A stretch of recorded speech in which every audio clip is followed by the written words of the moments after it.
When I started having kids, I didn't want to be working 60, 70 hours a week like I was. So a couple years ago, I moved to a 3-day work week. Really what that did is help me make my business even better, because now I really got to have systems and I got to have leadership in place where the business can operate without me. For the last 2 years, I was on a 1-day work week. I just came in one day. That forced me to get a better business because I'm not there to do the day-to-day. Here's the thing, though.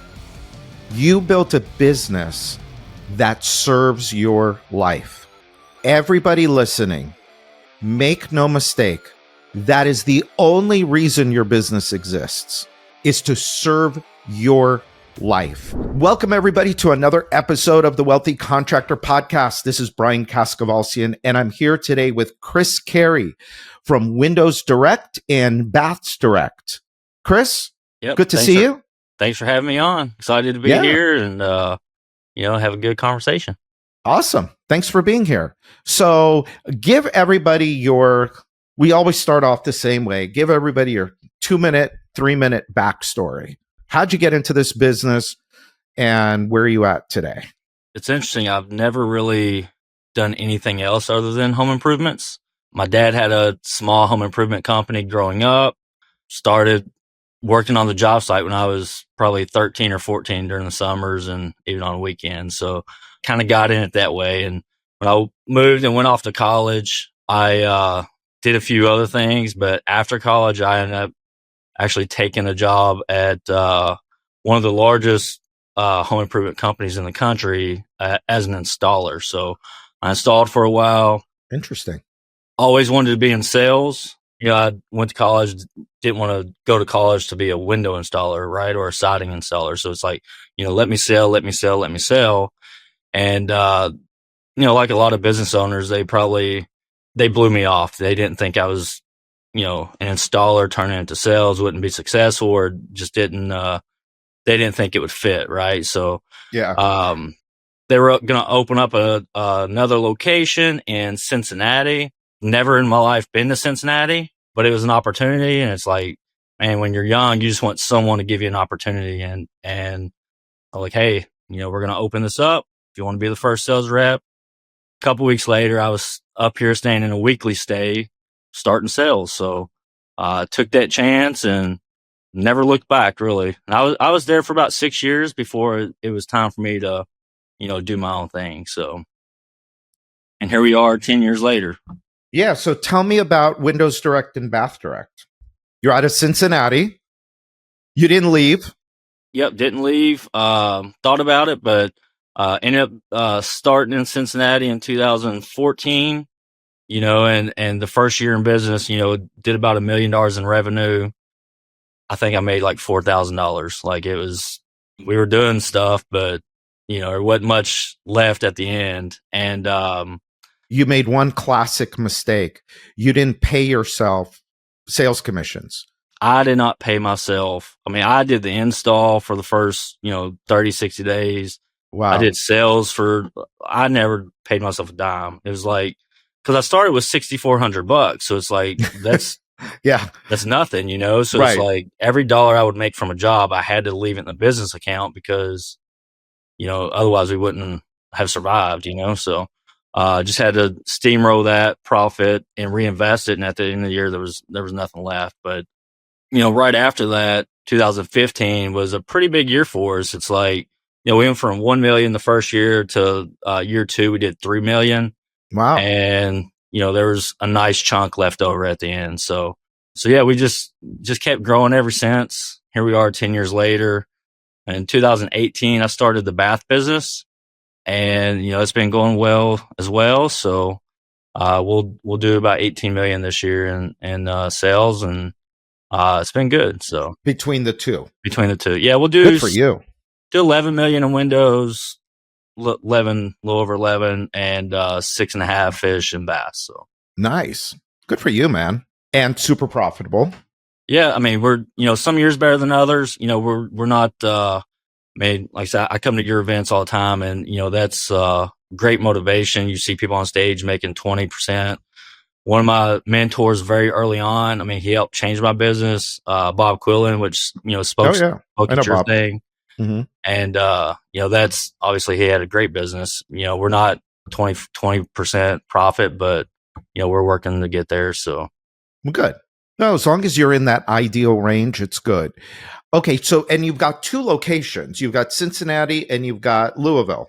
yeah, we started the Louisville office, 2018. Is that where you're originally from? I'm from about an hour south from there, in a Okay. little small town. So it was just made sense to try to, get back home, I guess. I know a lot of people there. It's like, man, I got a pretty good network where I can, lean on for employees or even customers. And, so that was the reasoning for going back to Louisville.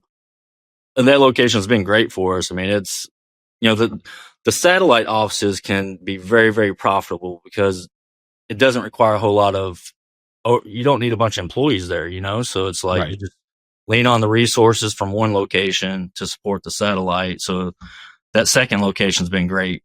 So you're running your call center from Cincinnati. The Cincinnati, we got a pretty good site. We got 29,000 square foot building. They actually just purchased this year. And Nice. Congratulations. yeah, so it's super exciting. But we have a 14-person call center in Cincinnati. All my customer support, back-end support, everything's run out of Cincinnati.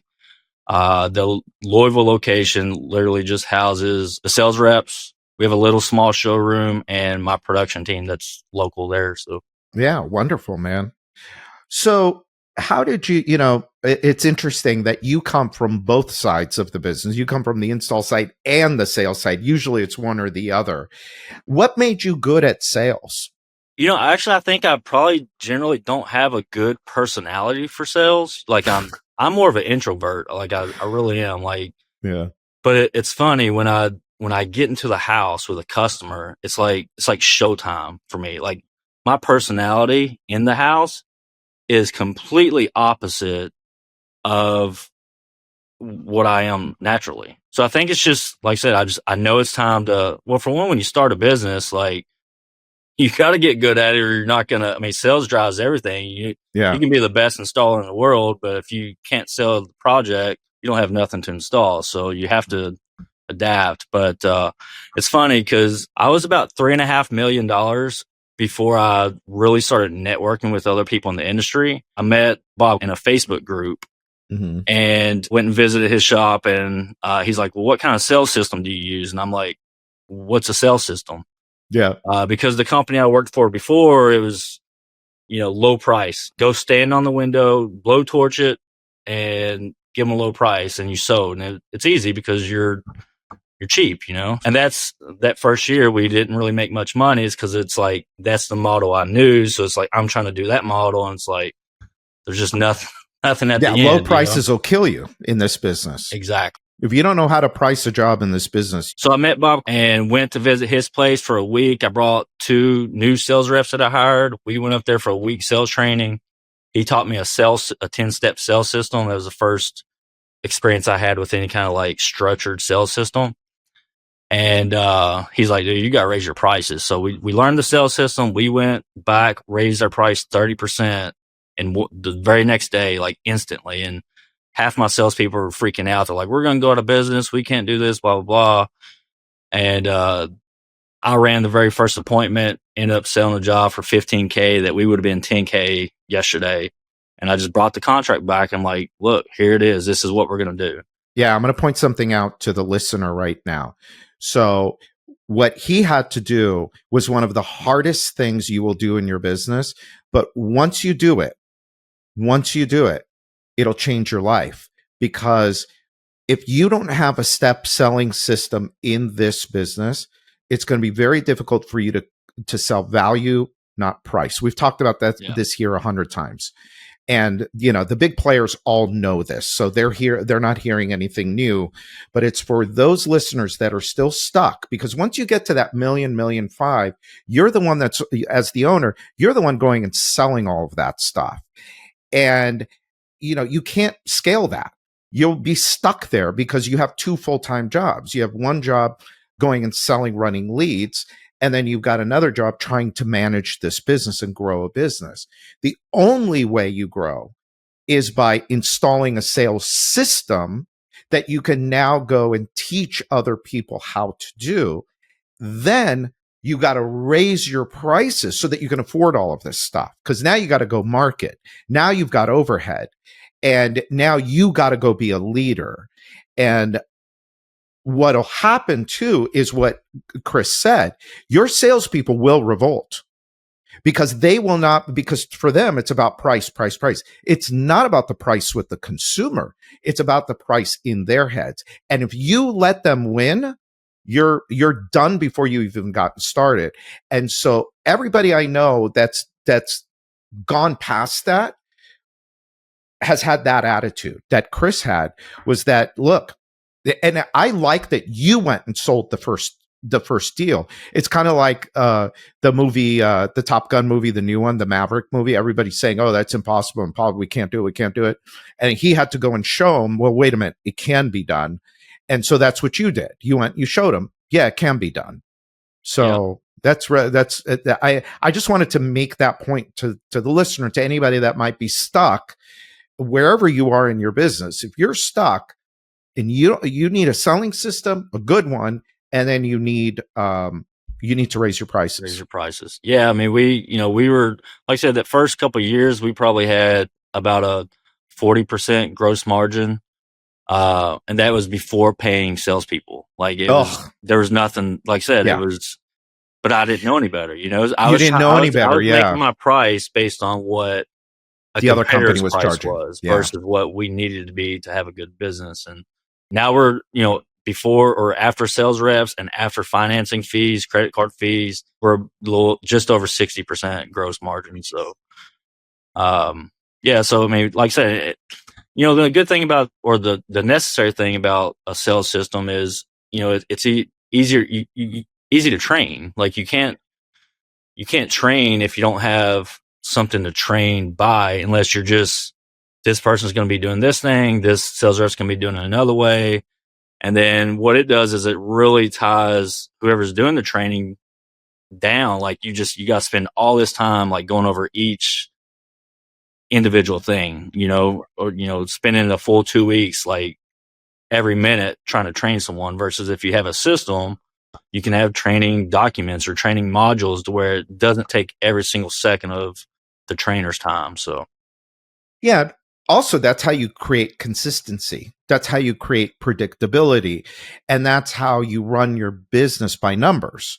So, okay, I had a class of salespeople. I put them out in the field. Here's the NSLI that came back, the close rates that came back. Here's my benchmark. Here's where I need to be. And if I'm not there, either they got to come back. They don't get more leads. They got to come back and retrain, or, and if they don't perform, then sorry, but this isn't working out for you.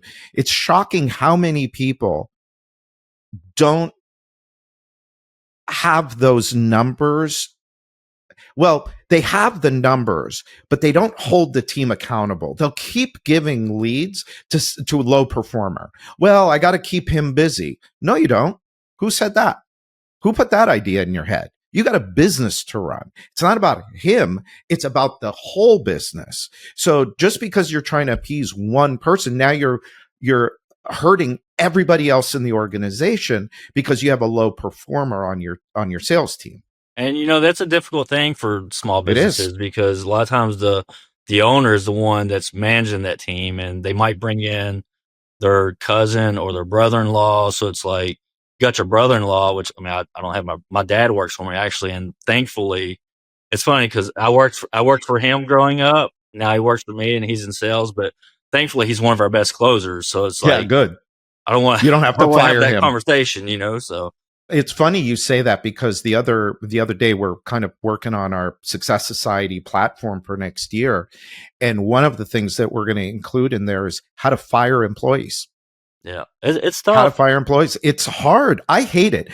I didn't have to do it for years. It was awesome. I didn't have to fire anybody for years. I had to do it a few months ago. I had to fire somebody. Oh, it was painful. It's so hard, and I had to psych myself up for it. I felt so bad about it, but it had to be done. Had to be done. It's better for them too, because if they're not successful here, you give them the opportunity to be successful somewhere else. So it's If we keep them too long, we're holding them down as well. What are some of the things that you've done in your business? I mean, 18 million from a few million, around 18. So in 6-7 years, you've gone from, making a living to, on your way to wealth, real wealth. Business has done well. Every year we've increased revenue and profit. I think there was one year where my profit was less than what it was the previous year. And that was right after COVID. We couldn't get anything installed to save our life. It's funny because, in our sales training module that we use, I have the trajectory of the company, and you can see the growth each year. And I can visually see where we implemented certain things. Like I can visually see when we implemented a sales system, because we're here, and then we went to here.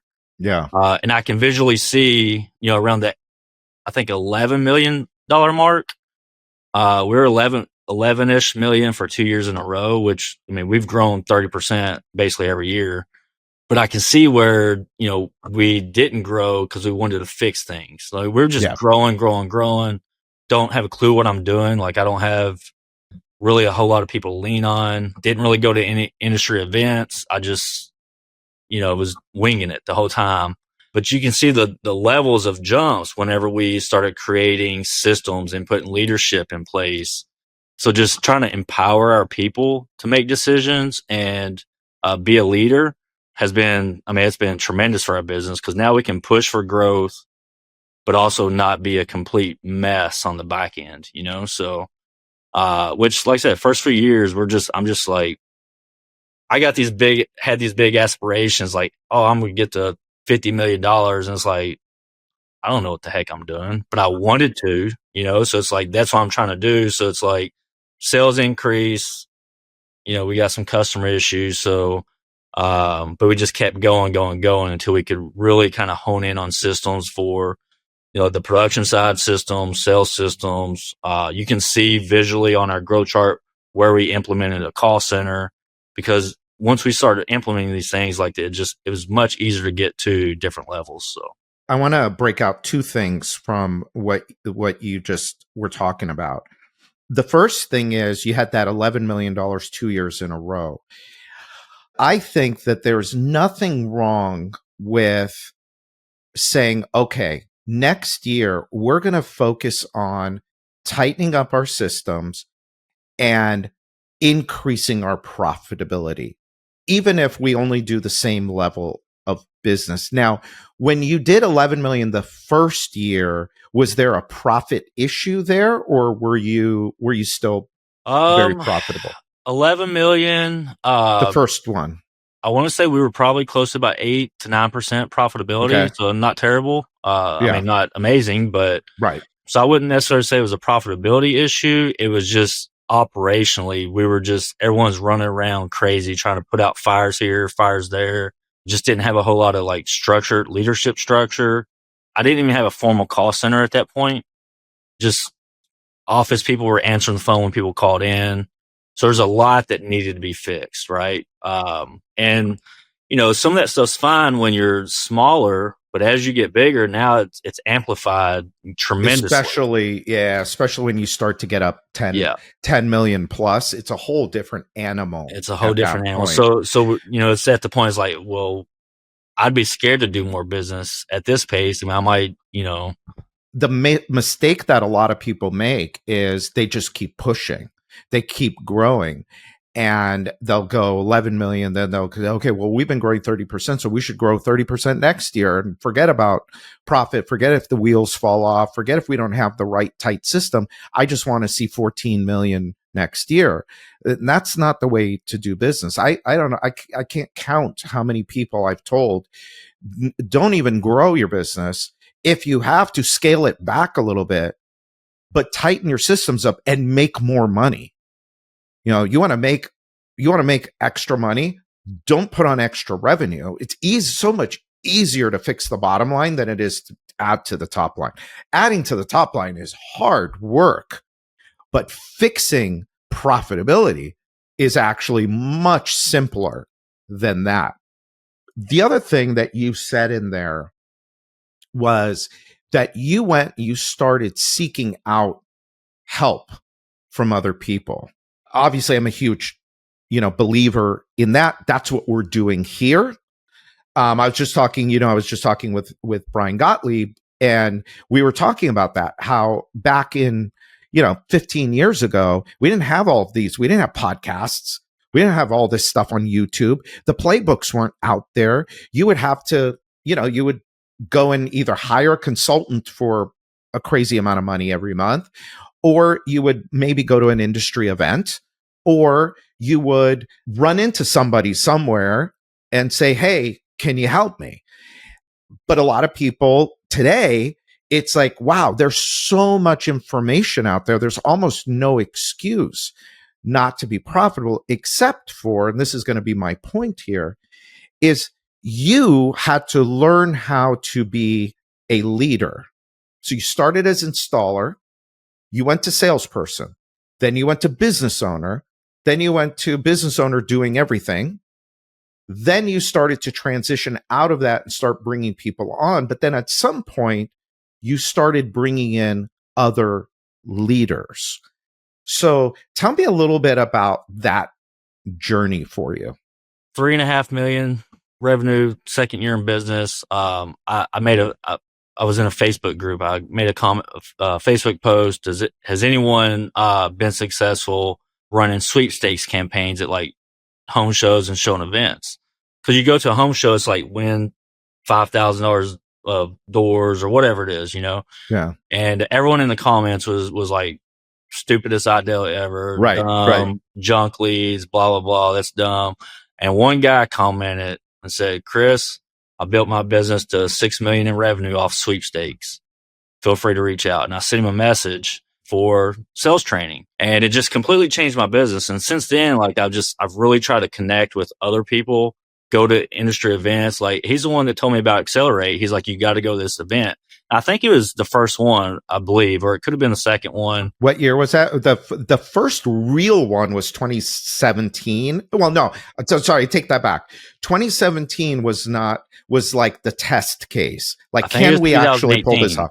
18 was the first real one. Yep. And and then now in February, we're doing our 10th, which is amazing. And you're going to be there. You're going to be on stage with a couple of other guys telling your story. Excited about it for sure. So yeah, it's going to be cool. How many have you been to? I want to say I've been to all but 2 to 3.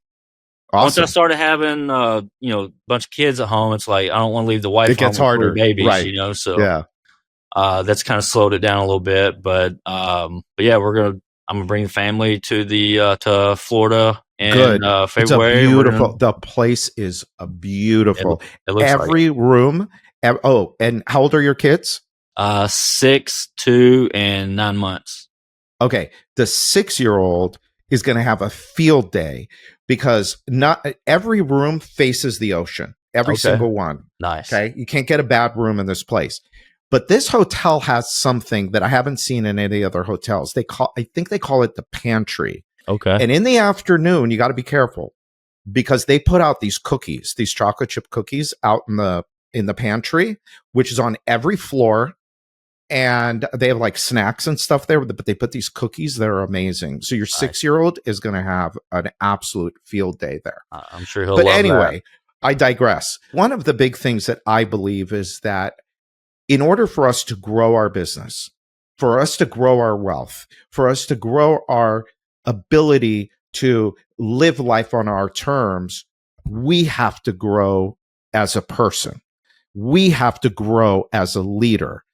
And so by going and being around these other people that are quote unquote more successful, that are richer, that have these bigger businesses, it kind of forces you to either retreat back and say, oh my God, I can't do this. Or what you did was, wait a minute, I see how they're doing it. Let me kind of do the same thing. So how did you grow as a leader? Yeah, I mean, if they can do it, it can be done, so it's like, there's no reason why we can't do it, or I can't do it, or my company can't do it.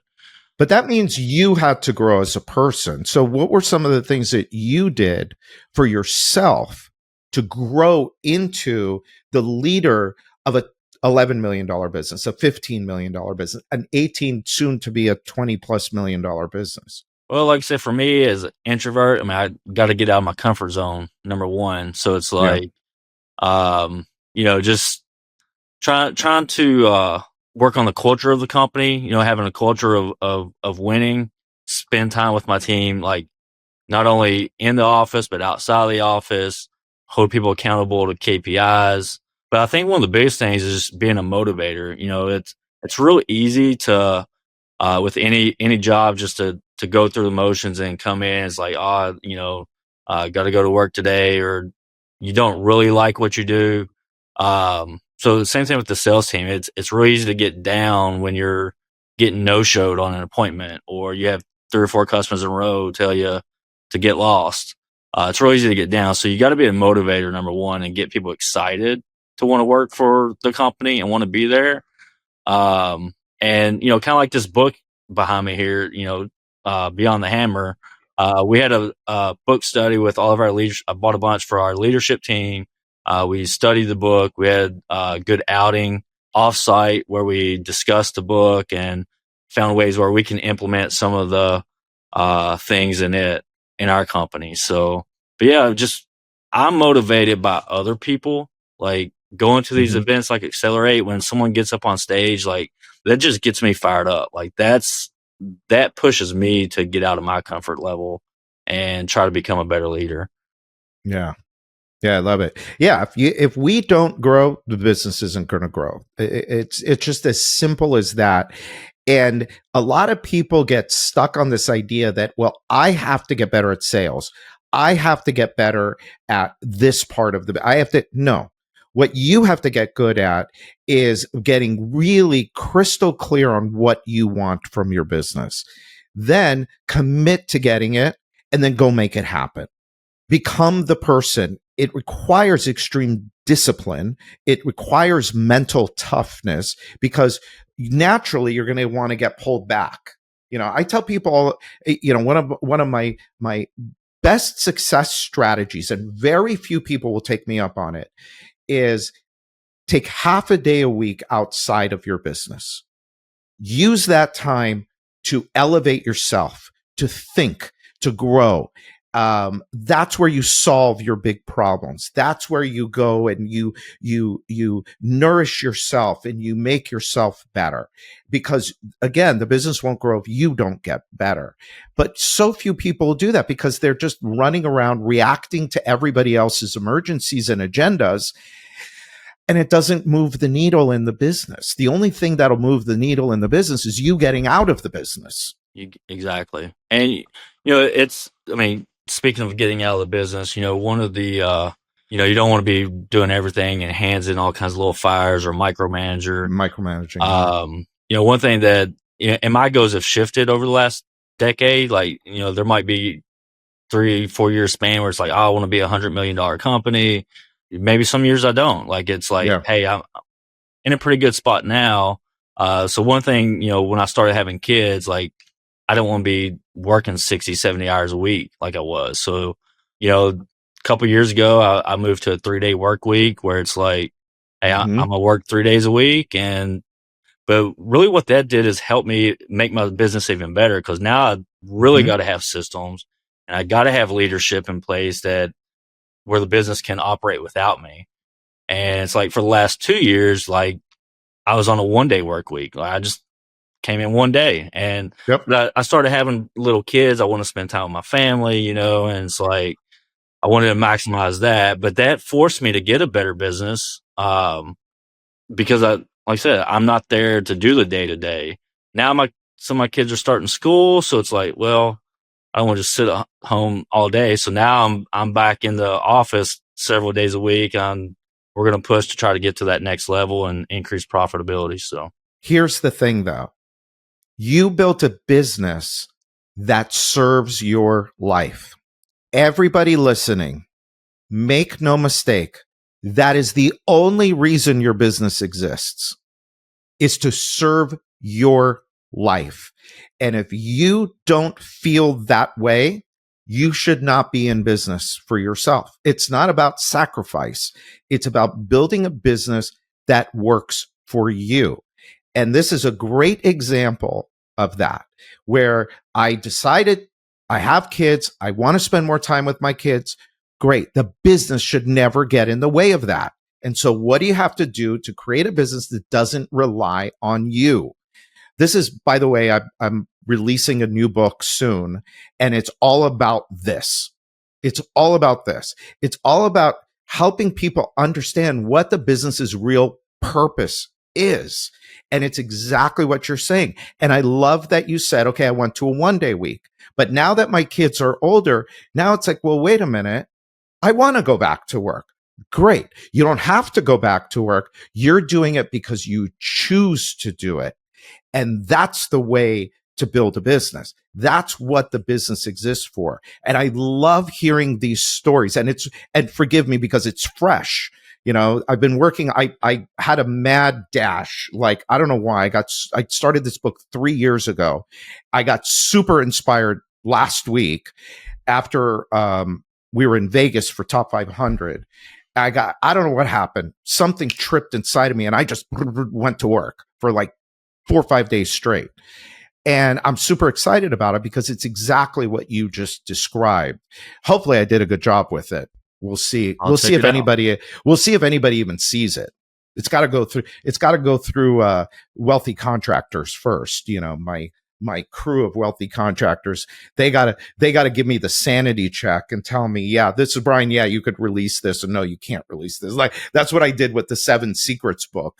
I was shocked. You know who gave me one of the best reviews of the book ever? Do you know Harley Magden?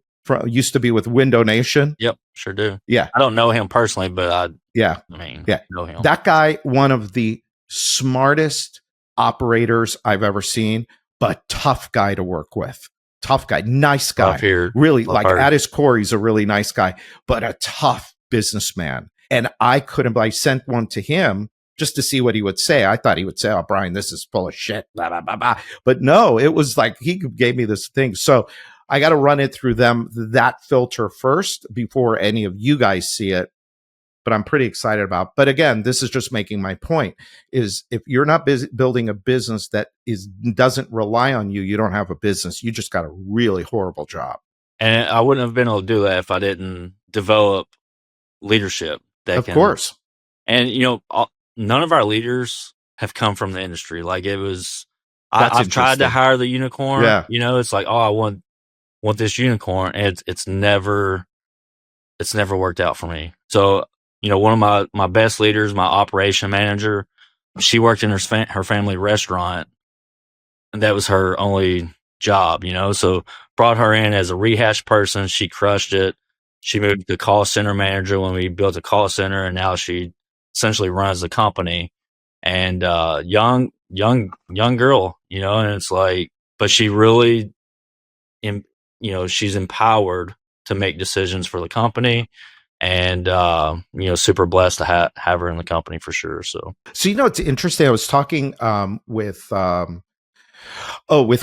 We did a podcast episode today also. And Kyle got drafted by the Houston Astros to play baseball.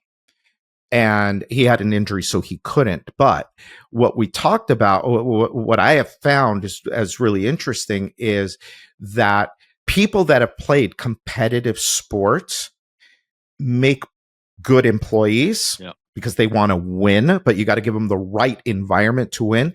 The other people that I've seen that have really do well is people whose parents were entrepreneurs.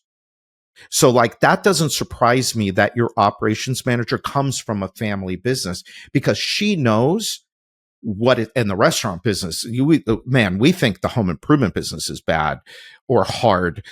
Oh, that's a horrible business. But she saw how her parents worked. I mean, you want work ethic, you go work in a restaurant. If you last in a restaurant, you could do anything. I've never worked in a restaurant, so I've always done Yeah. home improvement stuff. So I installed siding, Yeah. gutters, Well, windows. it's pretty damn close. Lots of moving parts. Yeah. Lots of moving parts. Well, Chris, I appreciate you being here and sharing. You have a great story. We're going to learn a lot more about how you did all of this, how you made these big jumps in the business, how you have the 14-person call center, what it took to build that. So we'll talk about these things at Accelerate in February.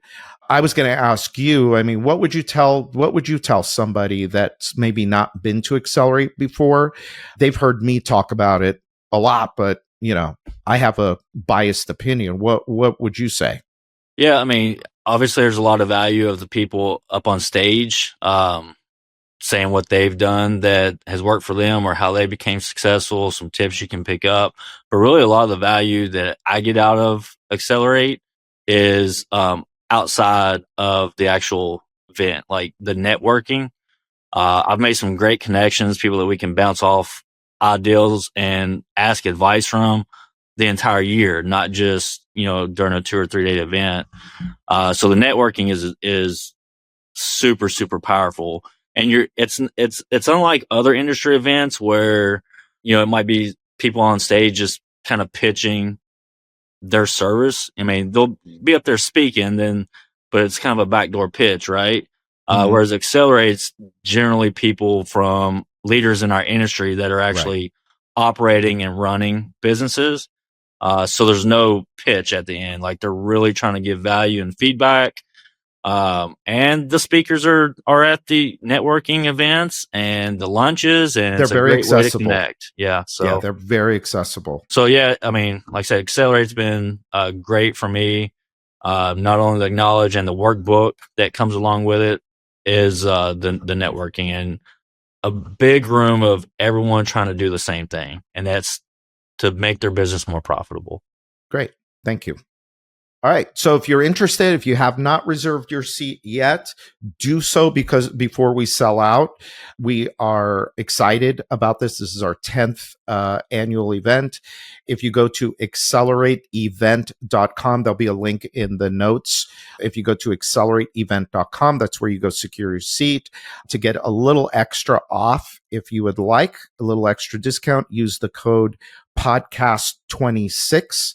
podcast26, and that'll get you a little extra discount on your ticket. But be there. It's absolutely guaranteed to be profitable for you. And that's all I got to say about that. Chris, again, thank you so much. Looking forward to seeing you in February. And to everybody listening, until next time, I'm Brian Cascavalsian, and this is the Wealthy Contractor Podcast. All right, everybody. Thanks for listening. See y'all at Accelerate. Thank you, Chris. Thank you.